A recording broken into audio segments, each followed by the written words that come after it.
Well, I'm going to start. There we go. There you go. Now let me do the YouTube again.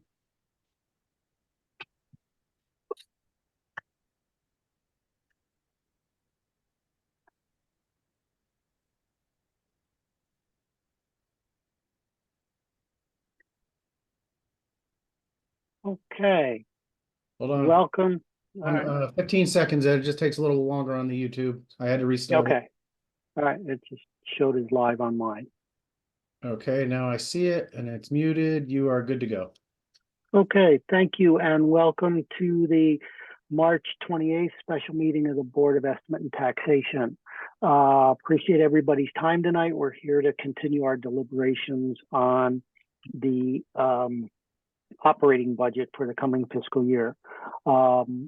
Before Madam Clerk, asks for a call of the roll and opening remarks, I just want to let anyone from the public know who's listening, there is no public commentary tonight.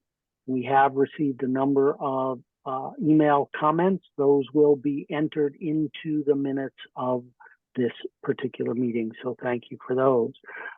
With that, Madam Clerk, may I ask you to call a roll, please?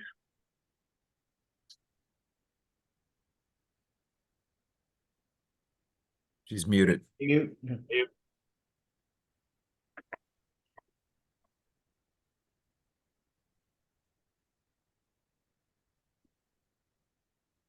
Irene, you're on mute.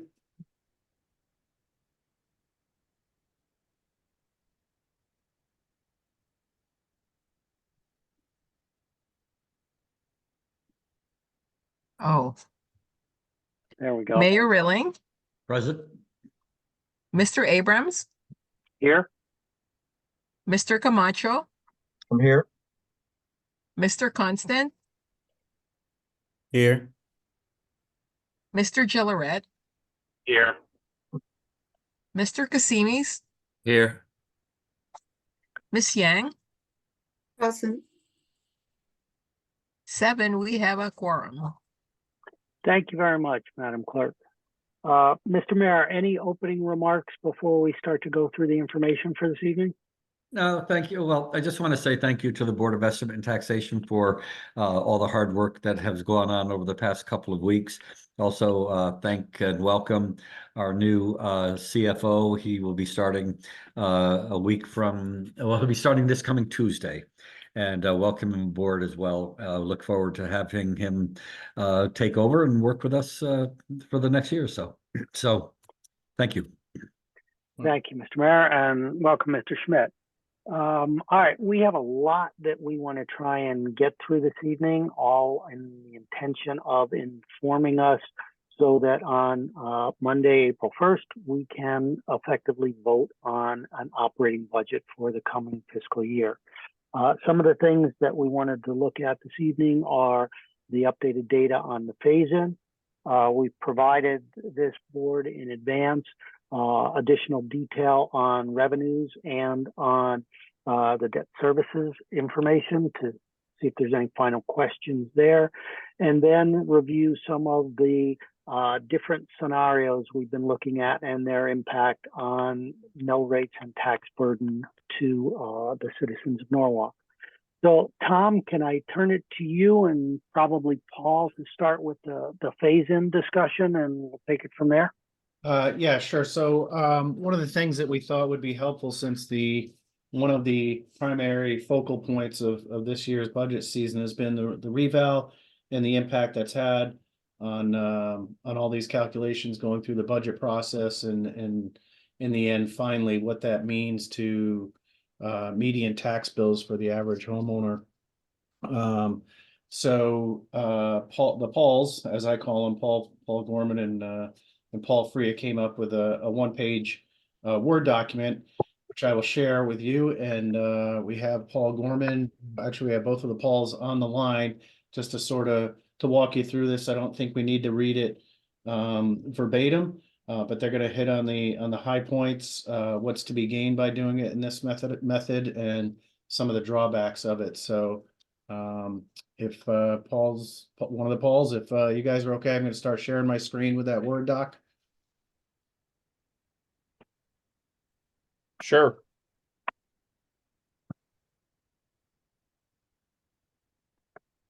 And Tom, you'll forward that document on to Yeah, us. yeah, it's about 11 minutes old, so I didn't have a chance to to get that out to everybody. Understood. Thank you very much. All right, so is it viewable? Everybody okay? Yes, sir. Okay, all right, take it away, Paul. Okay, so like Tom said, I'm not going to read it word for word. Basically, in a nutshell, when you do a reval, the state does allow for municipalities to phase in their values over a 2, 3, or 4 year period. We're basing everything that we're going to talk about on a 4 year phase in, just for example purposes. And you can see in the middle of the document where I broke out where districts 1 through 6, what the median tax bill would save over what a non-phased in tax bill would be. So there are some places where there's some significant savings. District 6 is at 1652, District 2 is at 1186, and it gets as small as District 5 where it's only a $256 savings. I did a further study to try to see the hurt help characteristics of doing a phase in.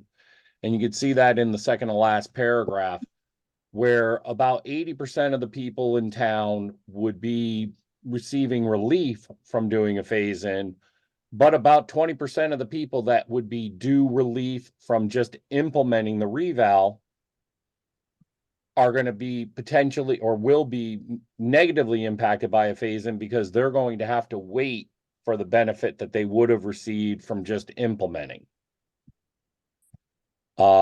The final paragraph talks about how that there's just a lot of logistical information, stuff that has to go on behind the scenes to make a phase in work. So the amount of years that you do a phase in for stretches out how long that work has to be done for. It's not just my department, it's other departments, but it's a lot of my department, especially when it comes to new construction, which we have plenty of here in Norwalk, where we'll be having to run dual databases for whatever amount of years it gets determined if we do a phase in and track all the new construction separately.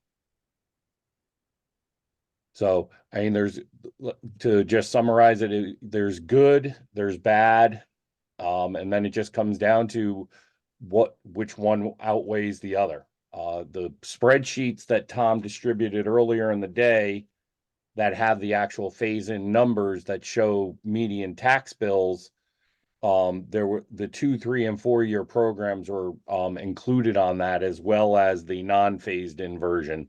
So you could see the impact of each particular option for review. Okay. Paul, you want to talk about like the in that second part, the 80% versus the 20%, what that equates to in terms of number of actual households for? Sure.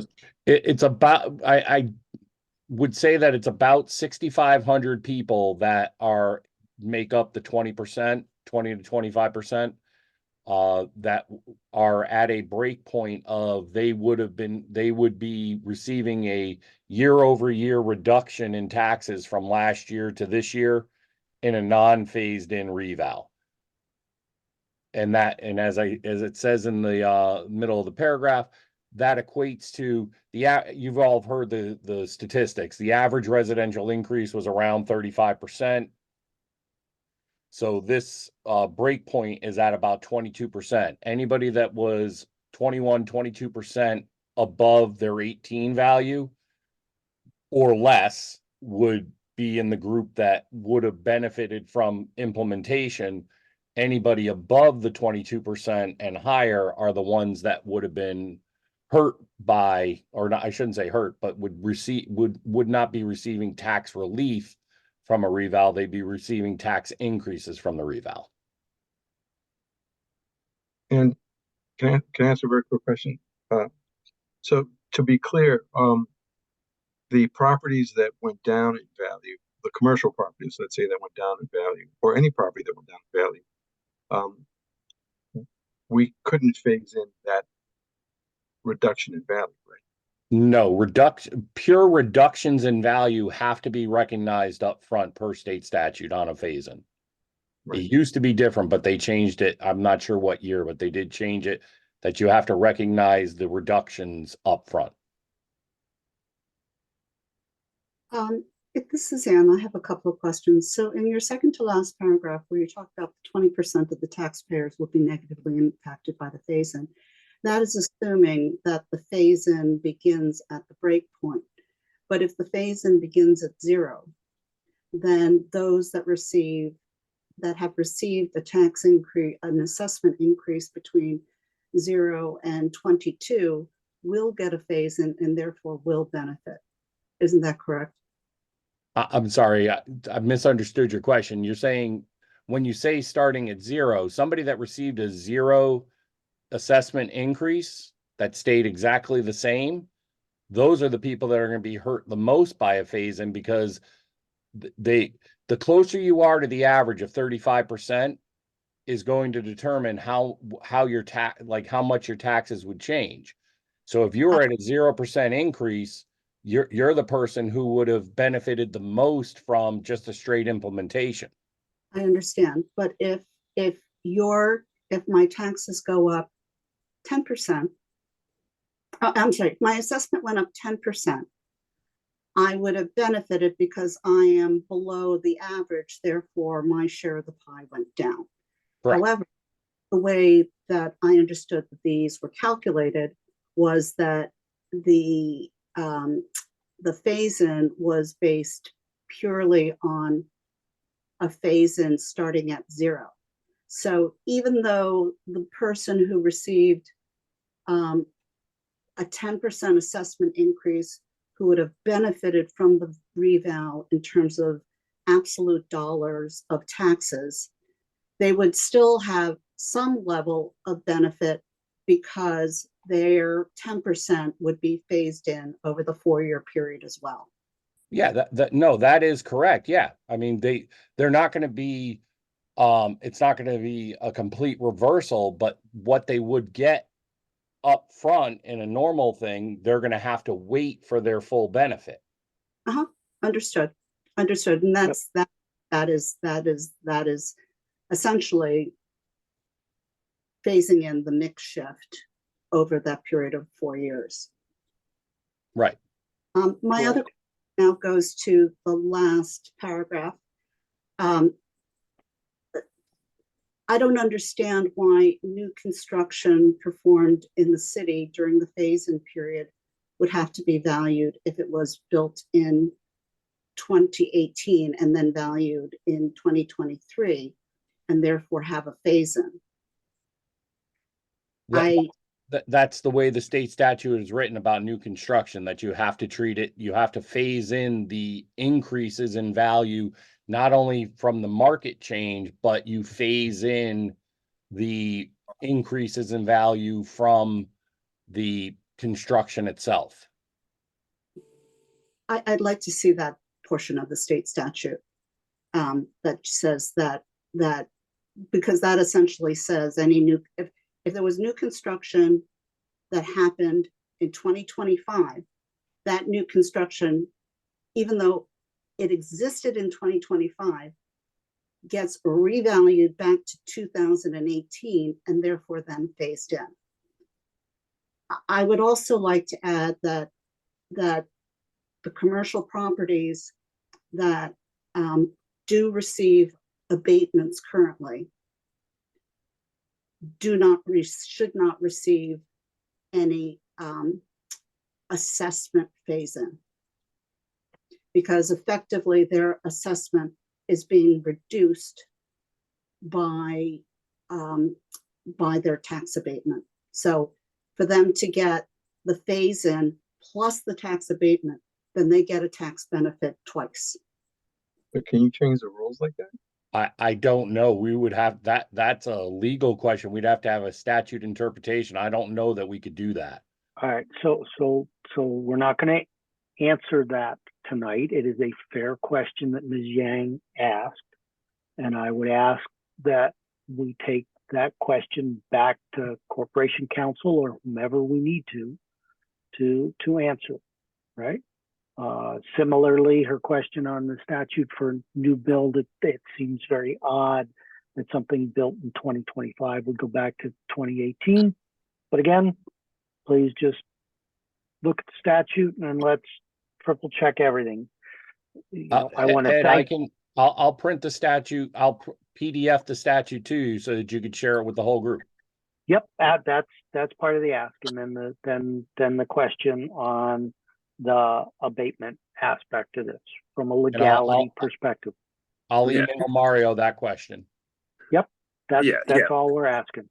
Yes, you could definitely send it, but with the statute, Troy, with the statute, please give us legal guidance. I mean, I'm not a lawyer, so.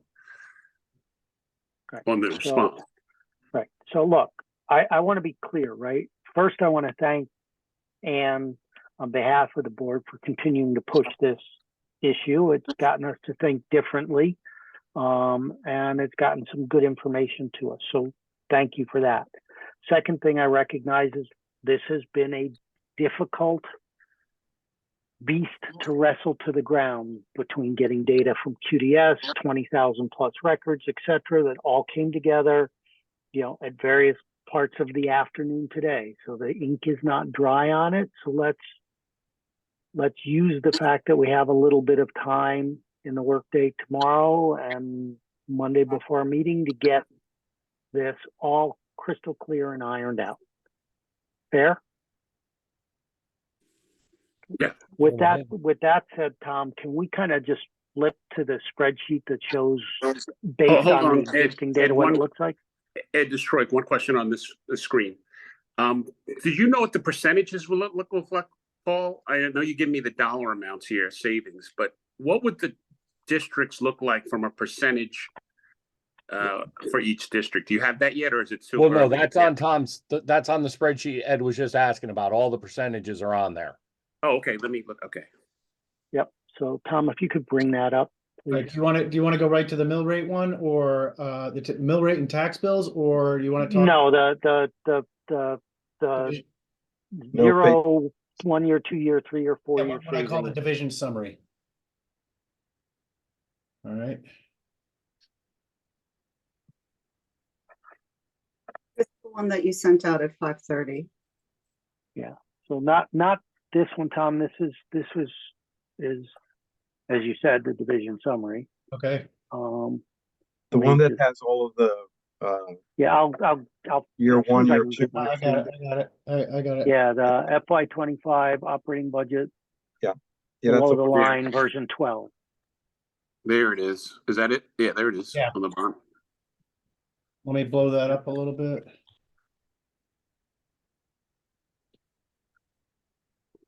All right. The middle of the 3 columns. Yeah, so just for perspective, this over here is no phase in, what it looks like, and that's what our and this is all based on what the current budget is right now after the BET recommendation. So recall that that's 4% on the Board of Ed, and just under that at 3.91 on the city side. So that's what all the comparatives are for the phase in. So here in the middle is what the 4-year phase in looks like now. Again, this is district by district, so 1 through 6 across the top. And then the change in the mill rate from 24 in terms of percent, actual basis points, and then in terms of a percentage, and then the median tax bill. So in this scenario, it's going up for the first district, $573 or 9.51%. And if you were to go back over to where we are currently with no phase in, that compares to $7,600 or about $1,600 and 26%. So much more favorable under this revised scenario. And in actuality, all 3 scenarios, 2-year, 3-year, and 4-year, are favorable. 4-year and 3-year are actually very, very close. I'm going to scroll down just to the totals. The percentages are very, very similar, if not the same at the 1 decimal level. But you can see, just for example, on the first taxing district, with a savings of $2,100 versus a savings of $1,600. Again, That is the 4-year phase-in over here, $2,100 versus the 3-year, $1,600 here. Can I ask a question? I'm having a difficult time wrapping my brain around this. If with a no phase-in, the property value, the taxes increase. Let's say, for the first taxing district is 1,567, 1,000, and second is 1,830, etc., 1,605. And then with the phase-in, suddenly the taxes go down to first taxing district 573, second 644, third 615. Now, we still have the same budgetary needs. So where's all that money coming from if everyone is paying so much less? Yeah, so Ed, what happens here is we're phasing in both the tax bill and the revaluation for all the homes. So Right. what compensates for it is the mill rate under the no phase-in scenario drops to 20. I see. Under the phase-in, it drops, but much less to 24.2269. Again, that's because of the first year phase-in on the property value. So it's taking the previous valuation and adding 25% of that to get your new year one revaluation. So that way it's sort of tempering the impact over the 4 years. Yeah, well, putting the mill rate aside, you're still collecting, it seems that you're collecting less money per house. No, we're still collecting the same. So the average house in the first taxing district now pays 573 more versus the average house with no phase-in now paying 1,567 more. I don't really see where the money has gone. But Ed, you have to look at the out years as well. Yeah, no, I see the out years, but I'm talking about this year. In other words, so it seems that money's evaporating, and I'm not sure where. If the average homeowner is in District 1 is paying 1,567 more this year without a phase-in, essentially $1,000 more this year without a phase-in, and we still have the same budgetary needs with or without a phase-in. But it's not the average homeowner, it's the median. So it's just the middle number amongst all the parcels in each got you. individual Okay. district. Right. And that's where that 20% of the people comes in. Got it. Okay. They're helping foot the bill. Got it. Okay. Okay. Understood. And that's why I just want to reemphasize the concept of, as you consider this,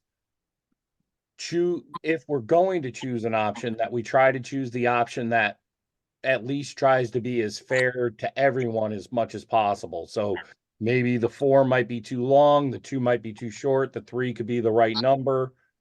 It's all about what becomes palatable as far as numbers go.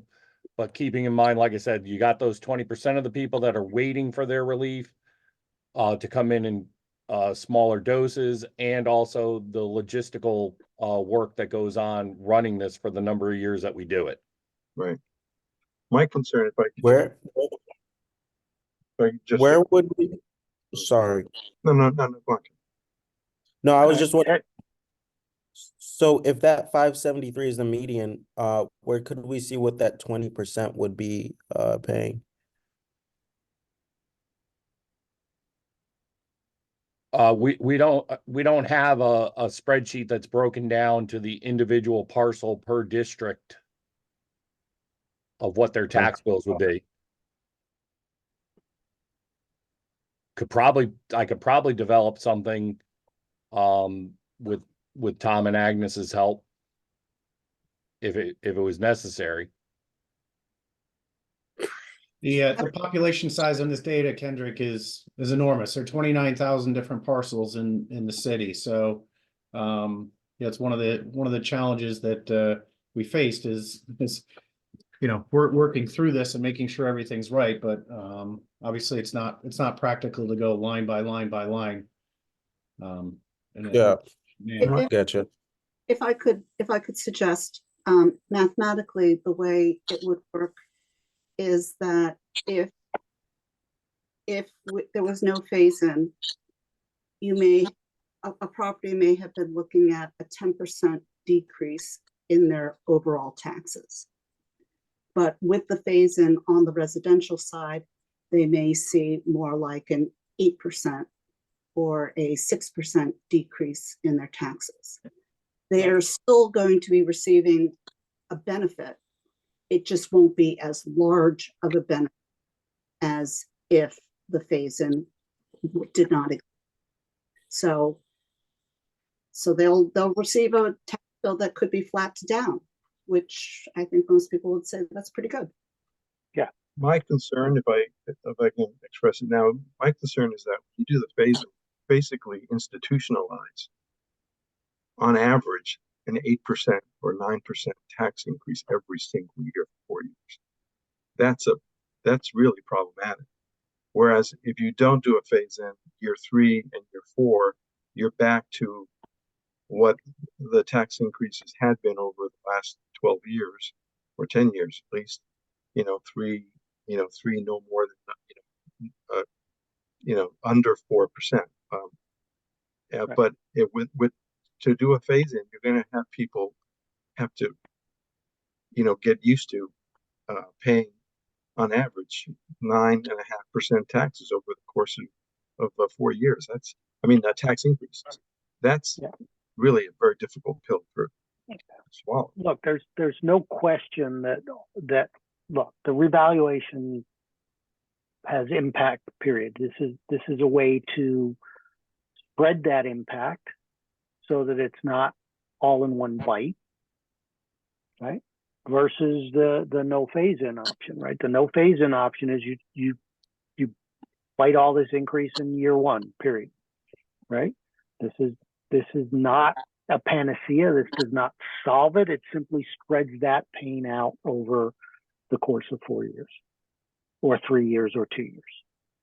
But isn't that assuming that No, the amount of the budget is going to be exactly what they're projecting here for the next 4 years?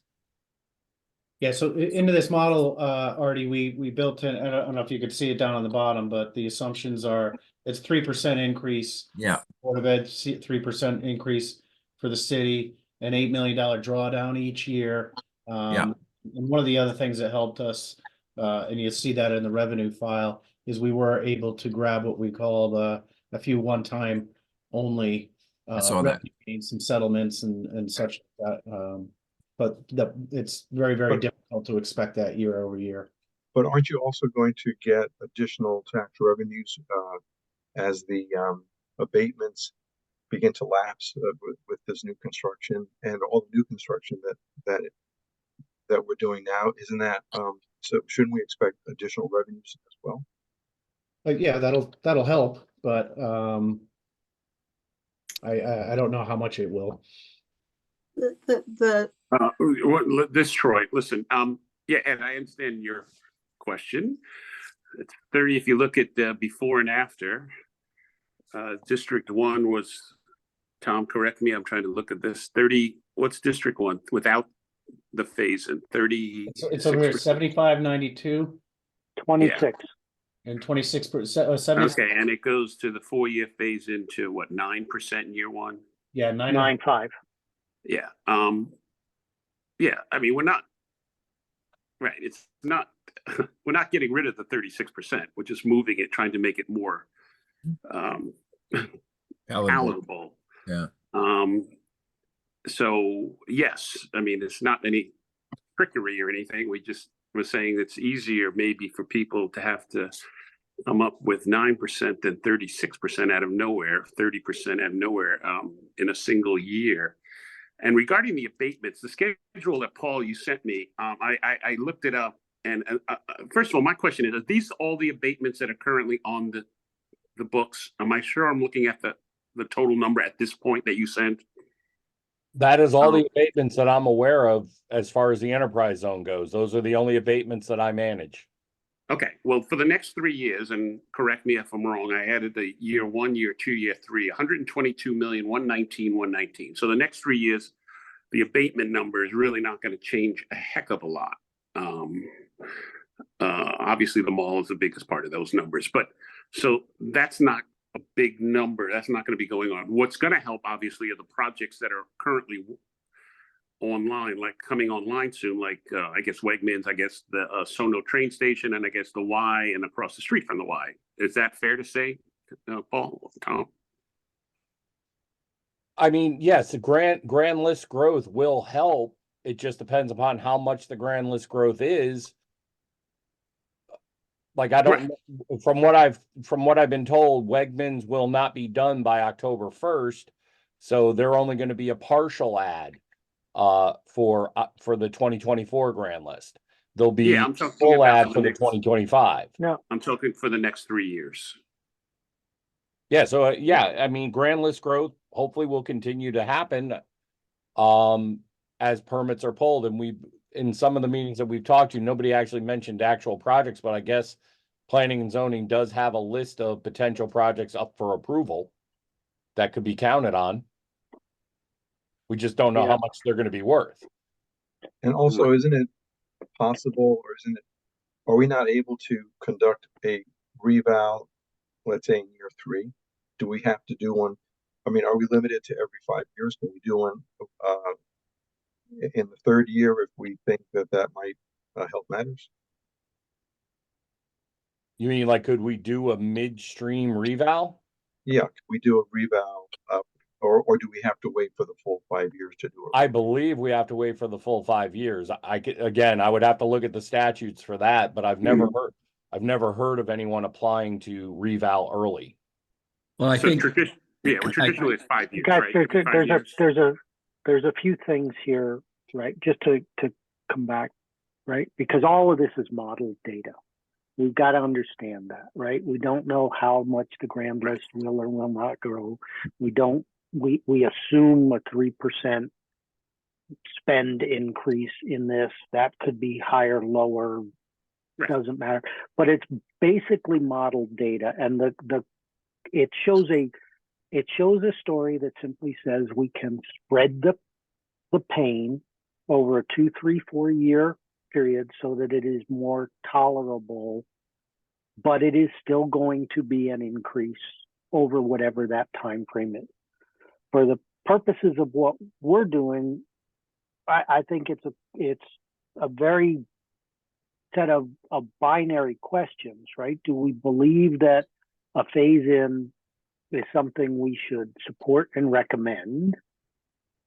If yes, then the question after that becomes, based on the modeled data, do we believe a 2, 3, or 4 year phase in would be most palatable to the citizens of Norwalk? So the first question to us will be, do we believe a phase in makes sense? I might be misunderstanding, but Mr. Camacho brings up a good point where it's like there's that missing 1K, and it's like a missing part of the model that kind of makes it unclear how the tax cost will be distributed. Kendrick, I'm sorry, I'm not following you, right? So- Right, that's so- not missing. It's that extra $1,000, if you look at year 2, year 3, year 4, is spread into that period.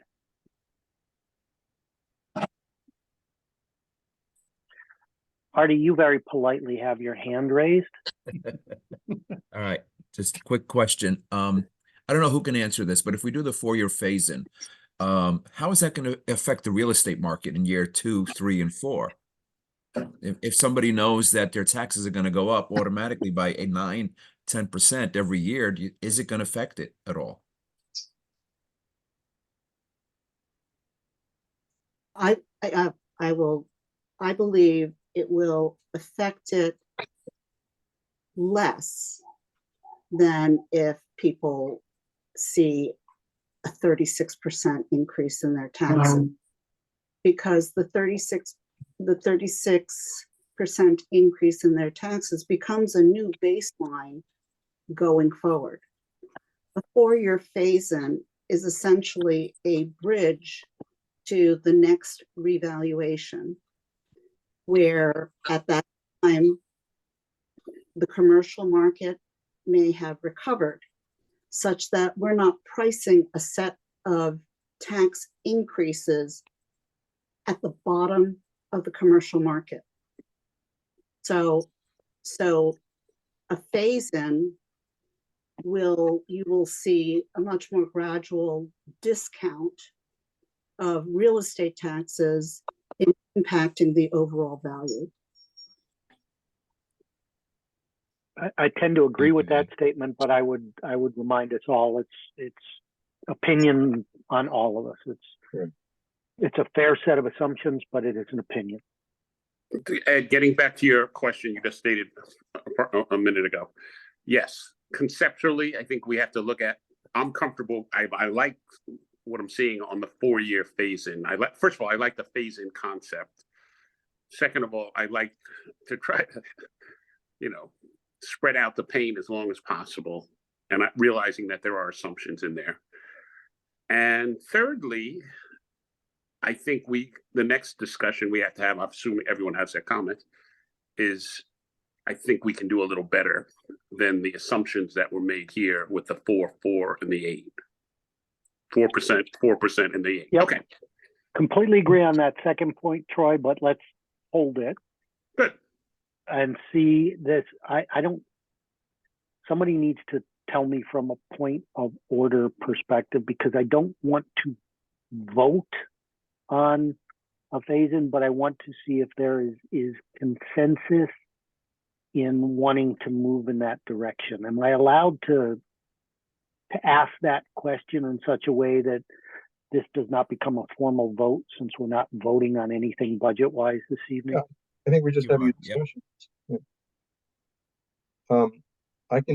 My personal opinion is that it's somewhat inflammatory to talk about percentages like a 32% increase or 26% increase, because we really are with phase-in, we're talking about, in some cases, the difference of $1,000 spread over 12 months, which is a lot. There's no question about that. That's a lot of money, certainly for most people. But it's a. I think we lost the less, screen. I'm sorry, what's that? Never mind. Okay. Yeah, so Ed is off the screen. So we're talking. So in terms of dollars, it's a lot, but we're going to lock in that pain for 4 years.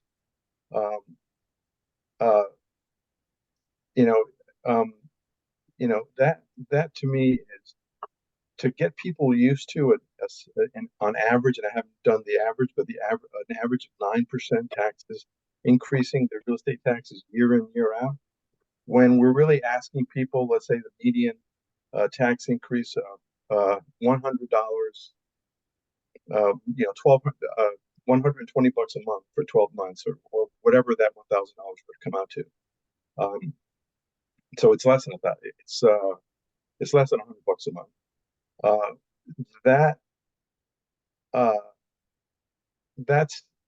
It's a big bite, but I think to get it done in year 1 and then get back to our usual 3.5% tax increases in year 3 and 4, I think is more hopeful than locking in an average of 9% tax increases year in, year out for the next 4 years. And particularly when you're talking about the dollars, when you're talking about percentages, it seems like a lot. And when you're talking about dollars, it's also a lot. But it's less than $100 a month for the first taxing district that we're asking, or that the no phase-in would cost above the phase-in. And then you get it done, like over and done with. And then you start to go back to more realistic tax increases that I think will positively impact the housing market. And I do think that institutionalizing a 9 or 10% tax increase for 4 years will have a negative impact on this market. Okay. That's fine. Any other points of view? The other point here is over this 4-year phase-in, we are going to have new properties coming onto the market, which is going to increase the grand list, which will mitigate the second year. If we have enough increase in the grand list, maybe it's 8% instead of 9%. But I think people would rather, I personally, if your tax bill is going to be $10,000, that, and rather than paying $20,000 next year, that you're going to pay $12,250, $15,000, $17,250, and then $20,000. In aggregate, you will save dollars, as can be seen in the red number in the middle column. Those are gross dollar savings to those who have increases in their assessment over the period of time to spread it out. But I think what happened here is the shift between commercial and residential. And we're saying that commercial is going to grow. So therefore, that shift may be mitigated purely by the growth. So therefore, we can, with commercial growth, the increases get further mitigated. But that's also true in years 2, 3, and 4 of the no phase. That is a correct statement. All right. So at this point, If I, Ed, I'm sorry to interrupt. I just go ahead, Paul. just want to throw in, I mean, yes, grand list growth will help, but it's not going to be like this massive thing that's going to knock the mill rate down a point or a half a point. I mean, typically growth, I would have to run the numbers because I haven't been here long enough to know what the average growth is over like the last 5 or 6 years. But typically, I mean, if you get 1 or 2% growth, that's a pretty good growth to your grand list. And the effect that that has overall on the mill rate is not going to balance out budgetary concerns. It's going to just mitigate them a bit. Yep. Okay.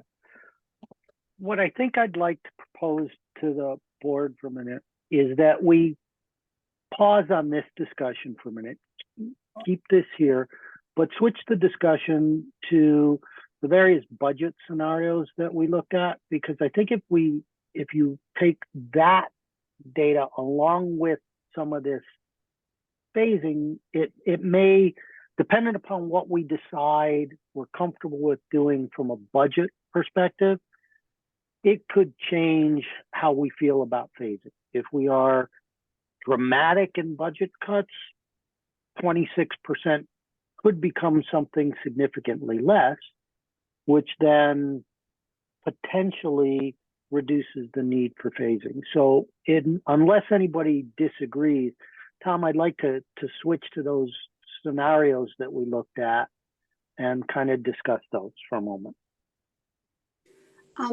Mr. Chairman, I'd just like to make one further comment, which is that we have received a lot of feedback, both at the public hearing and in written form. And the majority of that feedback advocates for some kind of phase-in and for some kind of shift. So we need to listen to that. Understood, and that's why, Ann, I think that looking at the different scenarios starts to address some of the feedback that we've all heard. Ed, one more thing before we should, just Paul, somebody tell me, Stanford is going through this too. Are they doing a phase-in, and how many years? Does anyone know? Stanford is in a phase-in, and they're in year 2 of a 2-year phase-in. Okay. but their commercial property values didn't go down as much as ours. Yeah, I know it wasn't exactly like ours, but they Because are, they revalved the year regard to the- before us. I'm just talking about the phase-in concept. It's being used close to home here. Okay. Yeah, and just and to that point, so Stanford reval the year before us. So I'm not entirely sure that we're locked into having to do it every 5 years.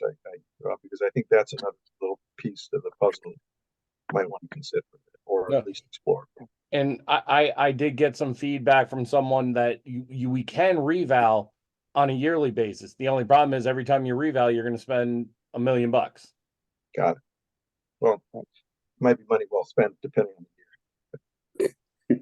Well, I mean, and again, I don't want to belabor the point, but none of us has a crystal ball to know what the Right. market's going to do. And you could do another reval, and then all of a sudden the shift is even greater. Right.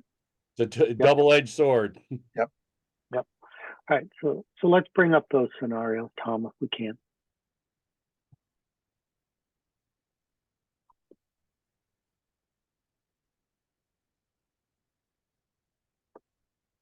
Hey, can we see those?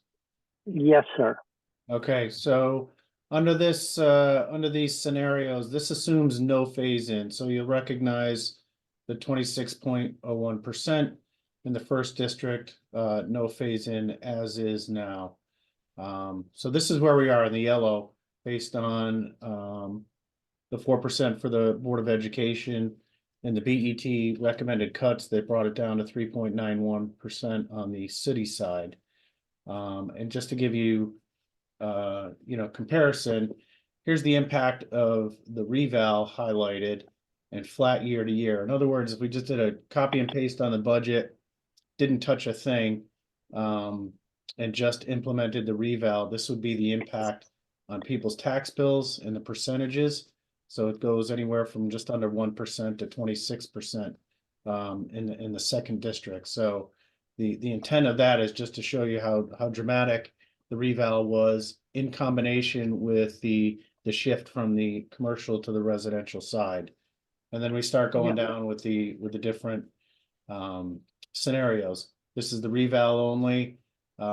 This is Board of Ed, police, fire, public works at 0%, and then for all else, 5% reduction. So we consider these the essential services, and this is the general government and all other areas.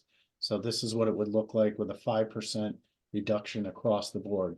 Now keep in mind, we are locked in contractually to union contracts that average somewhere between 2.35% and 3.5%, every year. So if we can't touch those, then you have to start looking at the other variable expenses, which then becomes somewhere between 10 and 15% you have to cut in order to make up for what we call the fixed costs, like contracts. So just moving down the line, this is Board of Ed, essential services at 0, all else 5% reduction, $8 million drawdown. Again, this is from fiscal year 24. This is from where we are right now in 2025. So it's a 5% reduction of what's in the yellow shade. And then finally down here, 0% on the Board of Ed, everybody cut 5%. So again, we start cutting, if we have to, we can't touch pensions or health benefits and things like that. So again, for anything that's argued as variable, that would be a significant impact. And then finally, the last scenario, 0% for the Board of Ed because of the minimum budget requirement, and then a 5% reduction for the city across the board and 8 million. So these are the impacts to the tax bill. So it varies anywhere from 20% to say 16 down here. So again, to the point, Ann, that you made about what we've heard from the public on, taking a hard look at the needs versus the wants, taking a hard look at the city services, everything from just a flat budget year to year to a very aggressive 5% across everything. There are some meaningful impacts here. There are also some significant trade-offs. here. At the same time, we've heard about funding the needs, not the wants. We also heard a portion of the population talk about not wanting to see degradation in city services associated at the same time that we're seeing significant tax increases. So look, we can probably say there are other combinations that we could look at here, but it starts to give us a sense of what can we do, what can't we do, what are the impacts. And the reason I wanted to show this as well is because, again, you think about that 26%, dependent upon what we cut for the year, you know, that's a lesser one-time hit to swallow. You know, if you were to go flat to last year, right, you're talking about in District 1, a 19.6% one-time increase. It's still a significant increase, but maybe it doesn't require phasing associated with it, as an example. So thoughts and reactions to the different scenarios? If I could comment. So Please. first, there are three parties to the increase in budget and within this valuation. There's the residential sector, the commercial sector, and there's the city. There are three legs to the stool. With no phase-in and no change in the city budget, the residents bear 100% of this shift. If we include the phase-in, then the commercial, or those that have had reductions in their value, bear some of the shift, because they're going to be viewing potentially down taxes.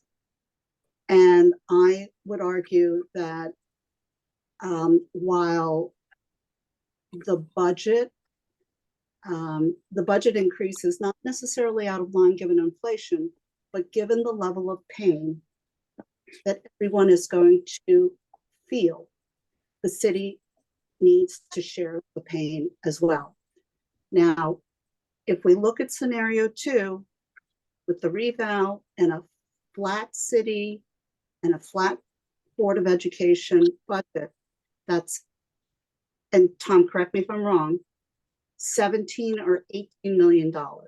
That's $10 million out of the Board of Education's budget, and that's $7 million out of the city budget, out of a total budget that people were looking at of 440. I think we can find $17 million. I think if we talk about taking $10 million from the Board of Ed, the parents of the city will revolt. Remember, we're not taking, Well, we're simply not yet, keeping it flat year to year. right. Yeah. And for them, they're going to view it as basically, so this is the second time in the last 5 years that we've held them flat. And it's, there's going to be the parents will just, it's not going to go over well at all. Then I would argue that it's not as if the city is not funding the Board of Ed. If we are spending out of pocket $24,000 per pupil, and then fully loaded gets us to north of $40,000 per pupil, then we are spending the money. Maybe the money is not being spent as efficiently as it could be. They have contractual increases too, and they're going to have to lay off a ton of teachers. There was I'm not. Ed. Go, hang on. And Troy, you're trying to make a comment. I'm sorry. Yeah, Ed, I just wanted one thing. First of all, if you look at their book, we have not, the Board of Ed has not been flat the last, I'm looking at 5 years. It was 4%, 4.5%. The pandemic year was 0, 5, 4. So, I mean, that number flat is not the right number to say, Ed. I thought we did hold flat one. Is it, I'm sorry, what? I thought we did flat from the new year. No, I think last year they so. asked for No. 12. Last year they asked for 12. We gave them 4. No, Okay. not last year. No, not last year. It was a couple. The- But the pandemic year, that was because of all of the additional ARPA money. ESSER and The ARPA ARPA, funding. yeah, exactly right. Okay, So the I'm budget just making did that increase, point. it They just have didn't not come been from the flat, city. so. Right. They have not been flat at all. And I agree with what Ann said about the 3 legs of the stool. You have the, everyone has to share this pain. Nobody likes this. I hate it. But I think all 3 phases of it, like she said, have to share. In what that number is, obviously we have to get to it, but this is not fun at all. It's very painful. Other comments, thoughts, and reactions? Just, once again, keeping in mind of the actual dollars we're talking about, scenario 1 and scenario where we hold everything flat, and the Board of Ed, police, et cetera. No, the one that we hold everything flat, the difference is $400 divided by 12 months, for the highest paying homeowners, for the median, properties. That's a very small gain for a lot of pain.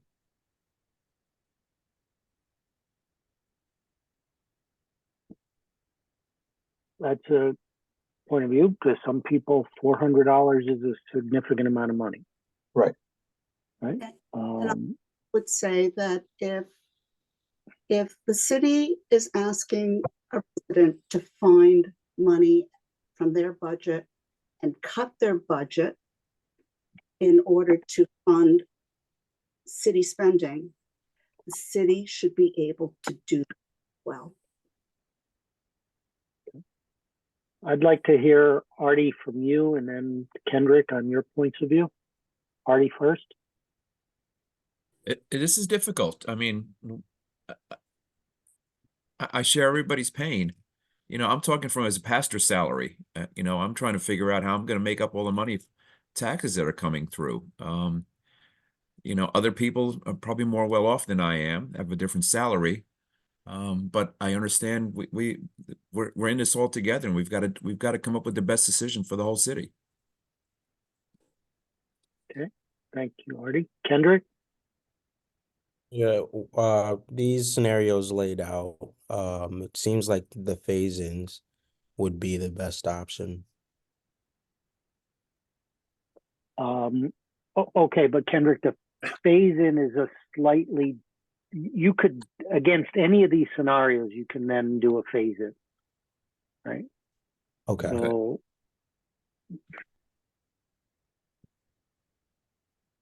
And so Okay. Yeah, assuming we do a phase-in, which we haven't decided, but assuming we did a 4-year phase-in, you would take each one of the scenarios and look at what those numbers would be, and obviously they would be Apply the phase-in. they'd be a lot Okay. more palatable with one of these options other than the Yeah. first one. Okay, that makes more sense. Can we, My sorry. yeah, go I ahead, finish, Kendrick. Yeah, I think my only concern was I think column 3, where it's like maintaining the needs, but reducing the wants, the 5% reduction elsewhere. That way the city doesn't feel a decrease in the quality of the services the city provides. That would be the best scenario. 3A is what I'm looking at. Yeah, but just to reiterate what I started with, Kendrick, so to get to a 0% for any of those areas, in light of the 3% for all the union contracts, that's massive cuts on anything that's variable. So it's not like they could just freeze where they are. They would have to make some dramatic reductions as well. Tom, So look, go ahead, Ann. could you confirm the aggregate number if we're looking at a flat city and a flat BOE compared to our 440 budget that we've been discussing this whole time? is the difference $17 million?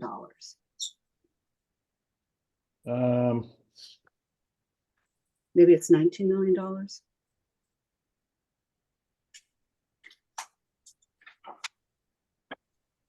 Yeah, and Tom, flat Board of Ed and flat city, in my numbers last year, are you taking the 423 number as a start, or are you taking out the rainy day, whatever we took, 6 million with that It number? was the 423. $17 million out of a budget of 440. That's 4%. All right, Artie, you're again being very polite with your hand. Yes. I don't know if this was asked before, but is there a scenario where we just give the increase according to what's contractually obligated? That we didn't build a scenario that way. And I am doing this from memory, which is very dangerous. But as I recall all of the reviews we did, a contractually obligated increase is going to be very, very close to scenario one here, because most of the city, on the city side, most of the city departments came back with the majority of their increase tied directly to contractually committed salary. Yeah. So it will I agree be with that. somewhat lower. Yeah. And It even will You're be right. somewhat lower than that, but You're right. not significantly. Okay, thanks. I'd like to go back to the public comment. We have received a lot of very thoughtful public comment where people have written, 300, 500 words. That's probably taking them at least an hour or two, if not 3 or 4 hours to write. There are some very, very good suggestions and thoughtful suggestions in there. I think that we should aggregate those suggestions, and those suggestions should be reviewed against making these potential budget cuts, which may deal less in the essential services, but perhaps more in the wants column. And I think we should listen. We need to listen to the people who have sent in comments. And I would agree with you. I would also tell you that aggregating those comments at this time and trying to reconstruct a budget based on that, with City Hall closed tomorrow for the Good Friday holiday, and with our need to approve a budget on Monday, April 1st, is unfortunately a little unrealistic. Instead, looking at some of these scenarios which address a lot of those comments is kind of where we are. Artie, you had your hand up again, or Is there a way to get an extension on the April 1st so we can really mull through this a little bit more? Because we got a lot of this we just got.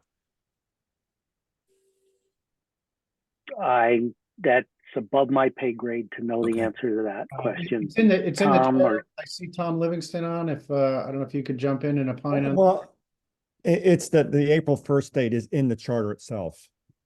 So I don't really know how we would do that. If I We could could, make, we could talk to Mario, but I don't know offhand. Yeah, there usually is something built in to accommodate some situations like we're in right now, where we've tried to get the numbers and the numbers were just not coming out. And so I think there could be something where we might be able to get an extension. But if we set the tax rate, we can still make changes later on. It's not that it's carved in stone forever, but we have to at least get on April 1st, give them the tax rates and the fact that we're under the cap.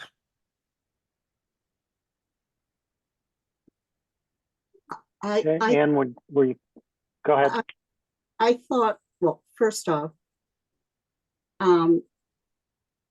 it is appropriate for this board to set a set of, increases, and we leave it to the mayor and Mr. Livingston and the department heads to get to those budgetary numbers, and that we aggregate the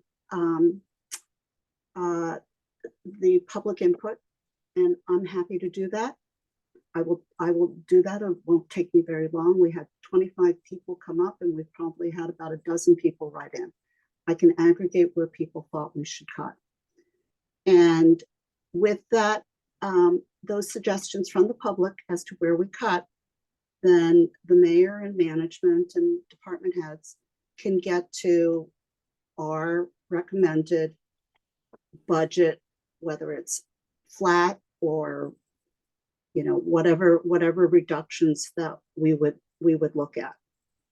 And I did read the charter, and I thought that we needed to recommend the budget at the beginning of April, but then that then goes to the Common Council, but then we have the opportunity to reset the budget, but we do the mill rates. We announce the mill rates at the end of April or beginning of May. So there's a 1 month time period between the budget and the mill rates, which will give us time to make sure that the calculations relative to the phase-in are accurate and appropriate.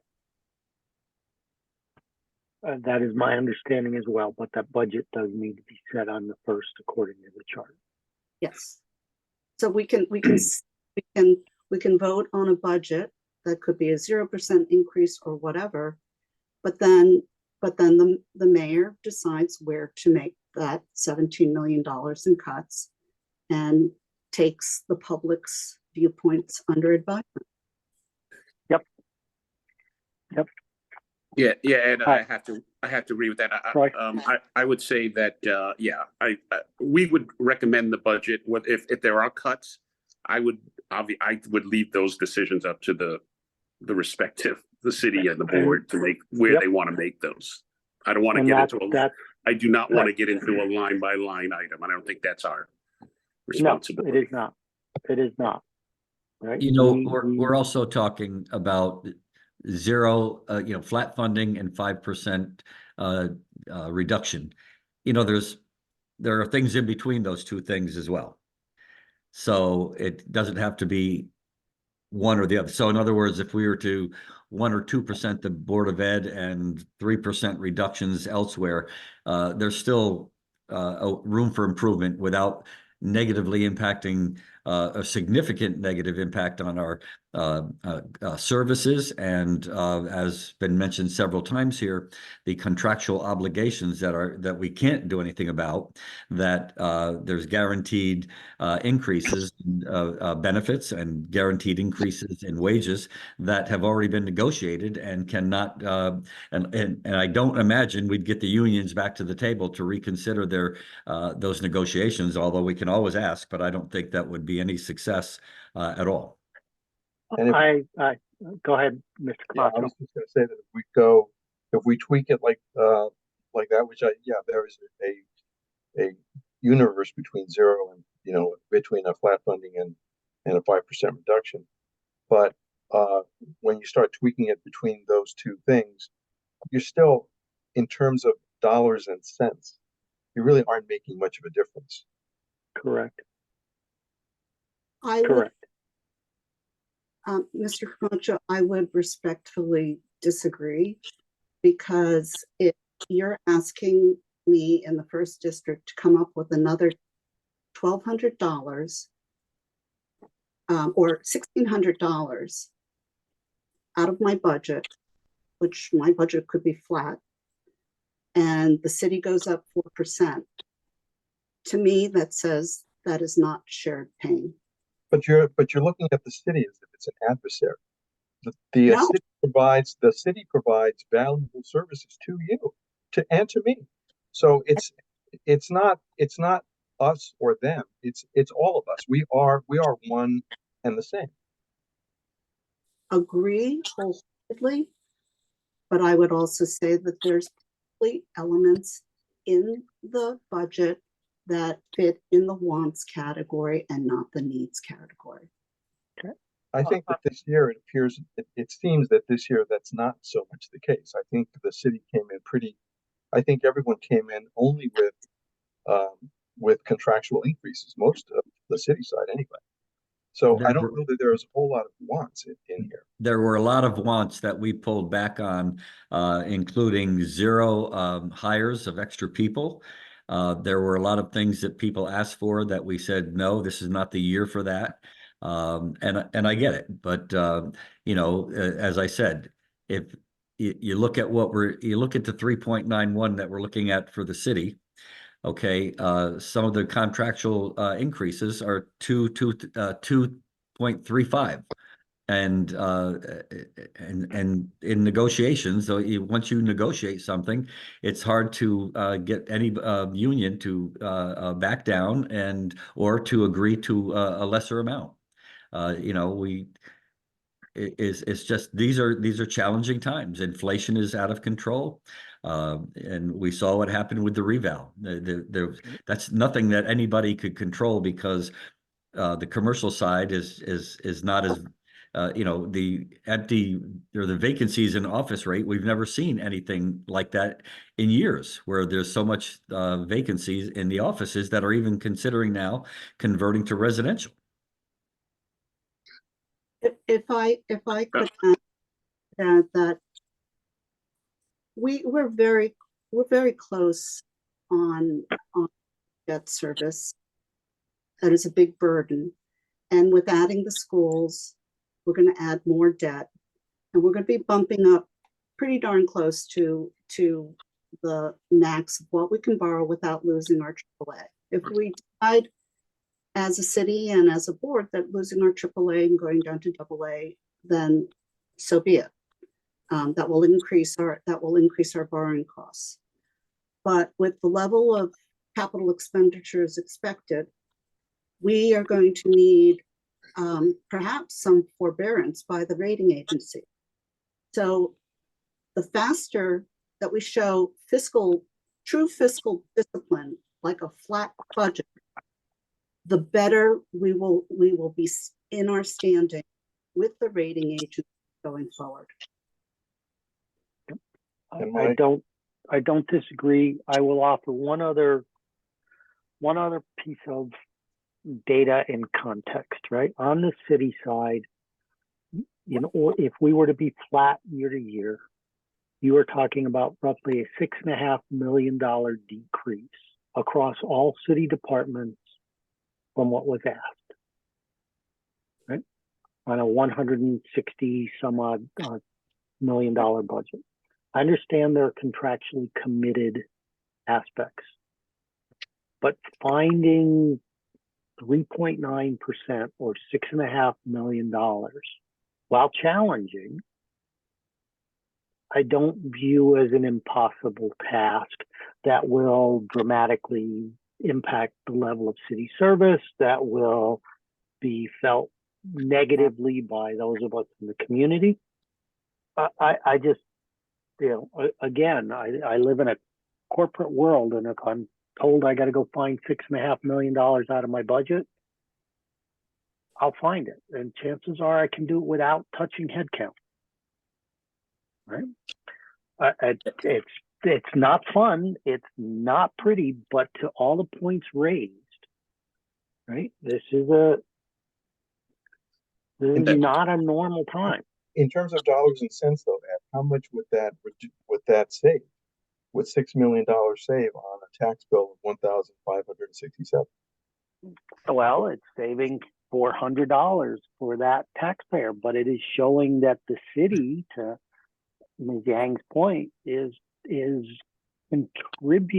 trying to solve for the challenge we're dealing with, that it's not all on the burden of the taxpayer.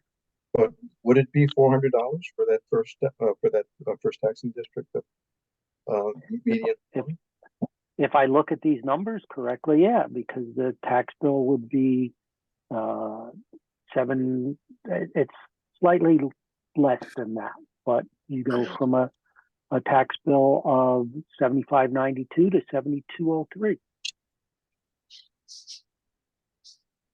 And the 7203 is up from 6,000.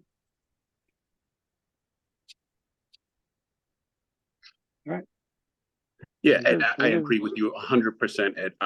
Listen, I came from a corporate life. You came from corporate life. You've seen it. It's horrifying. They say from the top down, things, projections didn't come in the way we wanted. We want a 15% cut, and they tell each department, you get it now. I think we're in a very difficult situation here. We're trying to spread the pain as much as we can with the phase in and with these anticipated discussions about flat. And yes, there are painful decisions that have to be made. And I think, like you said, I think we can find them.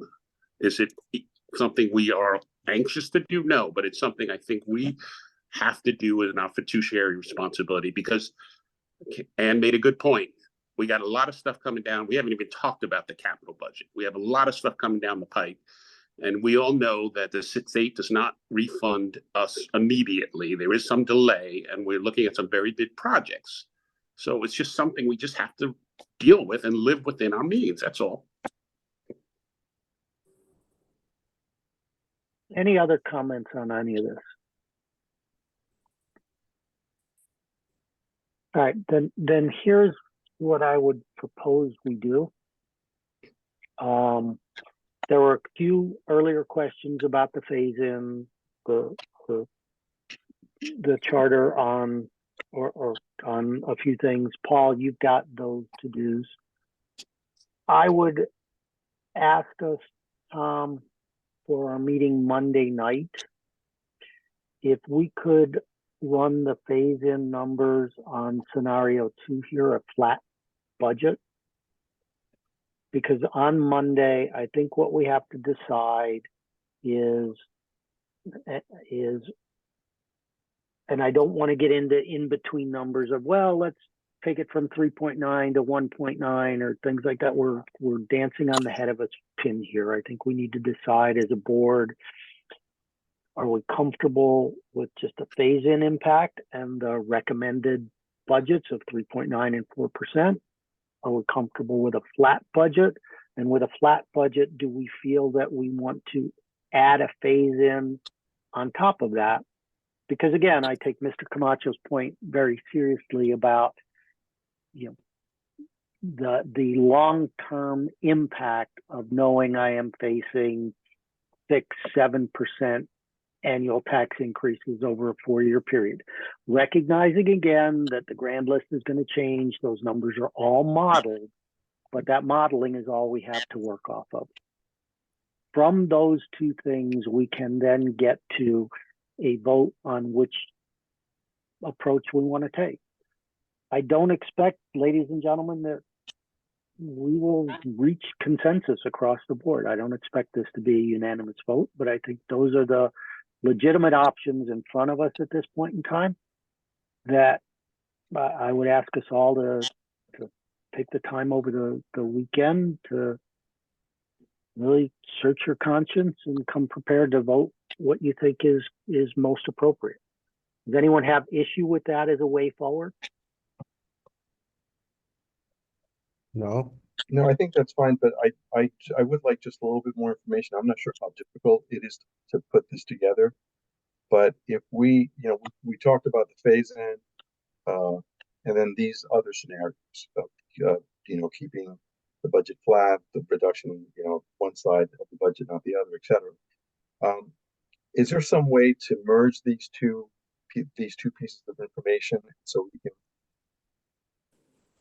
have... Yeah, that's what I'm basically asking, Ed. What we saw in the phase-in earlier, right, is basically the phase-in on the yellow boxes right. here. I want an alternate version of the phase-in on scenario 2 here. Okay, as opposed to all the scenarios. I guess that's what I was saying. Because you think the only realistic other scenario 2, is that what you're saying? Personally, this is my opinion. I don't speak on behalf of the board. We all vote, but I think any of the other scenarios that show reductions in the face of union contracts, everything else really are not realistic. Yeah. Right. Okay. So Ed, you're recommending, what was it, a flat budget you said on Monday, for Monday?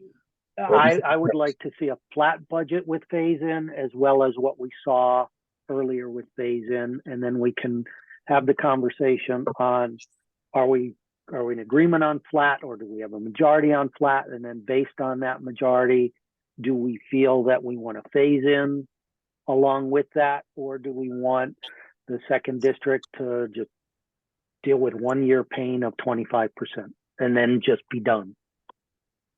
Those are the two things we have to come to conclusion on Monday. Good. And there are other items on our agenda for Monday. It is a regular meeting. So I'd like us to be able to really think about this, so that we'll take as long as it takes, but I would prefer not to be in session until 11:30 p.m. on Monday. The agenda is pretty, oh, sorry. Go ahead, Tom. Oh, sorry. Yeah, the agenda is pretty light. There's just one transfer, nothing for contingency. And we've got to review and vote on the capital transmittal letter. That is not line item by project. That's just a summary of how much we're recommending to the common council. Yep, understood. But it's still, there are other items. Yeah. Artie, you are so polite tonight. Well, just one more thought. Are we solid on the $8 million drawdown, or can we take down more? A number of conversations with our bond advisor on that, Artie. They thought that we were okay going from 6 million to 8 million because we had a compelling reason this year. That would be the revaluation and the commercial to residential shift. They cautioned us fairly strongly about going to 10 and also not to make the 8 a habit. Okay. But did they suggest that 9 would be an issue? Probably not as a one time, probably not. Again, by the time you take 1 million through all these models, it's more than pennies a day for the average taxpayer, but not a lot more. Right. Thanks. Okay. All right. Any other comments from anyone, board member or otherwise?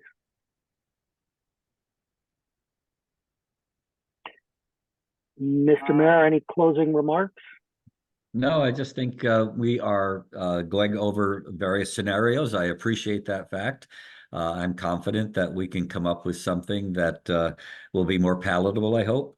It's a challenge. There's a lot of things that we need to look at and figure out what's in the best interest of the city and how we can move forward. And again, I'd like to welcome our new CFO. I have lots of hope and good feelings about him and his talents that he will bring to the city. Thank you very much, Mr. Mayor. And again, Mr. Schmidt, you're walking into a wonderfully fun time. With that, ladies and gentlemen, may I get a motion to adjourn? Motion. Thank you, Artie. We are adjourned. Thank you all. We will speak again on Monday. All right. Thanks, Ed. Bye, everybody. Have a great weekend. Yeah, You too. You too. Great holiday for those celebrating. Happy holidays, everyone. They're celebrating. Yes.